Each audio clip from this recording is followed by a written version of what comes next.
الكريم اما بعد محترم حضرات، جناب مفتی عبدالحلیم صاحب اور اساتذہ کرام اور عزیز طلبہ اور سامعین کرام، یہ ہماری خوش قسمتی ہے کہ آج ہم 15 اگست کا دن منا رہے ہیں۔ میں اپنی طرف سے، اپنے ادارے کی طرف سے آپ تمام حضرات کو اور تمام اہل وطن کو مبارکباد دیتا ہوں۔ یہ 15 اگست ایک قومی تہوار ہے، یہ خوشی کا دن ہے۔ اس دن سب لوگوں کو بڑی خوشی ہوتی ہے اور خوشی منائی جاتی ہے، لیکن یہ خوشی کا دن ہم لوگوں نے بڑی قربانیاں دے کر حاصل کیا ہے، اس لیے ان قربانیوں کو یاد رکھنا چاہیے۔ اللہ جل شانہ کا یہ دستور ہے کہ پہلے جو لوگ قربانیاں دیتے ہیں پھر اس کے بعد ان کی نسلوں کو خوشی حاصل ہوتی ہے۔ تو ہمارے بزرگوں نے جو قربانیاں دی اپنی جانوں کی، وہ اس بات کو سمجھ رہے تھے کہ ہم کو شہید کر دیا جائے گا، انگریز ہماری جانوں کو ختم کر دیں گے، اس بات کو وہ سمجھ رہے تھے۔ لیکن وہ اس بات کو بھی سمجھ رہے تھے کہ ہماری آئندہ نسلوں کو اس قربانی کی وجہ سے آزادی حاصل ہوگی اور وہ آزاد ہندوستان میں زندگی گزار سکیں گے، اس لیے انہوں نے اپنی جانوں کو قربان کیا۔ اور یہ ایک دو نہیں، دو چار نہیں، بلکہ مسلسل 200 سال تک ہمارے بزرگان دین کوشش کرتے رہے اس بات کی کہ ہندوستان پر انگریز لوگ مسلط نہ ہو، یا ہندوستان پر انگریز مسلط ہو گئے ہیں تو ان سے کس طرح سے ان کا قبضہ ہٹایا جائے اور ہندوستان کو آزاد کرایا جائے۔ چنانچہ جو جنگیں ہندوستان کے قبضے کو روکنے کے لیے لڑی گئی ہیں ان کو بھی جنگ آزادی کا آغاز ہی سمجھنا چاہیے۔ چنانچہ اگر آپ اس طرح سے دیکھیں تو جنگ آزادی کا آغاز ہوتا ہے 1757 سے، جبکہ بنگال کے نواب سراج الدولہ نے انگریزوں سے پلاسی کے میدان میں جنگ لڑی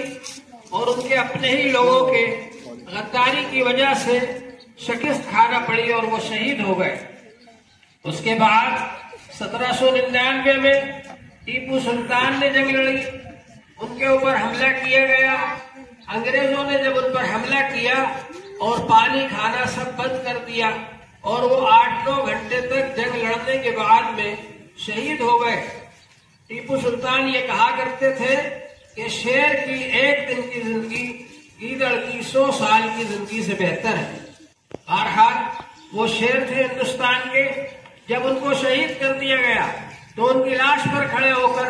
انگریز کمانڈر نے کہا تھا کہ آج ہندوستان ہمارا ہے۔ تو یہ جنگیں ظاہراً جنگ آزادی سے پہلے کی سمجھی جاتی ہیں، لیکن انگریزوں کا قبضہ روکنے کے لیے جنگیں لڑی گئیں، اس لیے یہ بھی جنگ آزادی ہی کے اندر شمار کی جائیں گی۔ اس کے بعد میں حضرت شاہ عبدالعزیز محدث دہلوی رحمۃ اللہ علیہ پہلے انقلابی عالم ہیں جنہوں نے اپنے مریدوں کو اور اپنے ماننے والوں کو یہ حکم دیا کہ ہندوستان دارالحرب ہو چکا ہے، مسلمانوں پر فرض ہے کہ وہ انگریزوں سے جنگ کریں۔ چنانچہ ان کے خلیفہ سید احمد شہید رحمۃ اللہ علیہ اور حضرت مولانا اسماعیل شہید رحمۃ اللہ علیہ نے جنگ کی اور بالاکوٹ کے میدان میں شہید ہوئے۔ اس کے بعد میں 1857 کے اندر حضرت حاجی امداد اللہ مہاجر مکی رحمۃ اللہ علیہ، حضرت مولانا قاسم نانوتوی رحمۃ اللہ علیہ، حضرت مولانا رشید احمد گنگوہی رحمۃ اللہ علیہ، حافظ ضامن شہید صاحب رحمۃ اللہ علیہ، ان سب حضرات نے شاملی کے میدان میں جنگ کی اور ہزاروں کی تعداد میں مسلمان شہید ہوئے۔ اسی طرح سے ہندوستان کے آخری بادشاہ اور آخری تاجدار بہادر شاہ ظفر کی سرکردگی میں اور ان کی سربراہی میں جنگ ہوئی اور اس کے اندر بھی ہزاروں مسلمانوں نے شرکت کی۔ میرٹھ کے اندر انگریزوں سے جنگ کی گئی، اس میں بھی بہت سے مسلمان شریک ہوئے۔ یہ سلسلہ چلتے ہوئے ہمارے بھوپال تک بھی پہنچا اور بھوپال میں اس وقت حضرت مولانا مفتی عبدالقیوم صاحب مفتی اعظم تھے، جو کہ حضرت شاہ عبدالعزیز دہلوی رحمۃ اللہ علیہ کے نواسے تھے اور حضرت شاہ اسحاق دہلوی رحمۃ اللہ علیہ کے داماد تھے۔ انہوں نے یہاں پر فتویٰ دیا، بہت سارے علماء کرام ان کے ساتھ تھے اور اس کے نتیجے میں